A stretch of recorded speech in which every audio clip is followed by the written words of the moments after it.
Hey there, lammies! Welcome to another Desert Animal of the Day video. We're learning about the desert and animals that live in the desert because they're cool and they like being warm. That was the silliest song ever. Oh my goodness. Yesterday we learned all about camels. We learned that camels spit to protect themselves. That is a mode of defense for them. We also learned that their bumps are filled with fat to give them nutrients so they don't have to eat or drink as often as other animals. And finally, we learned that baby camels can walk within a half an hour of being born. How crazy is that? All right, I have another great animal for us today. Are you guys ready? Let's get a drum roll. Today's desert animal of the day is the desert fox, also known as the fennec fox. The desert fox is one of few animals that has actually been known to live a bit longer in captivity. So what that means is he tends to live a little bit longer in sanctuaries or zoos than he might out in the wild. He has very tall ears that help him hear so he can protect himself and also to help him find his food. Desert foxes dig dens, and that's where they stay a lot of their time to stay safe from predators and to help cool them off in the desert heat. They are very social animals. So what that means is they like to stay together. When a mommy has her baby, they're called kits. She'll have up to about 4 kits at a time. They will actually stay with her even after they grow up and she has more babies or kits.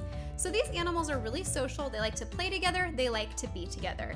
The desert fox actually has calls that are kind of similar to some different animals. When they want to get each other's attention, they'll actually bark, very similar to a dog. They can purr, kind of like a cat. And if they feel threatened, they'll snarl, kind of like a wolf might when he's afraid. How interesting is that? They do have to deal with some predators though. Some of the predators that they might have to protect themselves from are the eagle owl or the jackal. So what they'll do is they'll actually burrow underground and stay in their dens to do their best to stay safe from predators. They also have those big ears so they can hear when something's trying to sneak up on them. They are also very, very hard for predators to catch. They are nocturnal, so they're only out at night. When a baby kit or a baby desert fox is born, they can't open their eyes for the first 10 days of their lives. That means that the mommy and the other foxes around have to work very hard to protect the babies. Their habitat is the desert, because we're talking about desert animals, but they mostly live in areas in Africa and in Asia. Now, even though they are super duper cute, they really shouldn't be pets, and they actually are sold as pets around the world. They're not legal here in the state of Nevada because they are a wild animal. They're not like the camel, where they can become companions with humans. They can be tamed enough to be a pet, but they would really much rather be out in the wild in their natural habitat. They are much happier that way. There are some states in the US where it is legal to have a fennec fox. That being said, they have to take very good care of them, follow every guideline that is set to take care of them so they can live a long, happy life. The desert fox is an omnivore. For the most part, he'll eat bugs and smaller rodents, but kind of like when you see a dog eating at grass, he might eat at vegetation around as well. But most likely he'll go after smaller rodents or bugs that are around his habitat.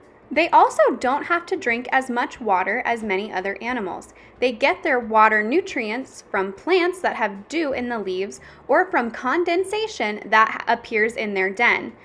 They are very smart foxes and can take very good care of themselves. All right, lammies, I had so much fun learning all about the desert fox. I really liked learning that his big ears help him to hear everything around him. I also really liked learning that they are very social. They like to stay together.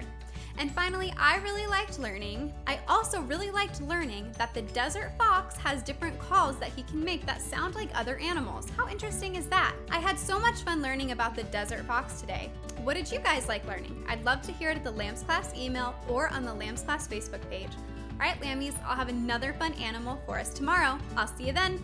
Bye!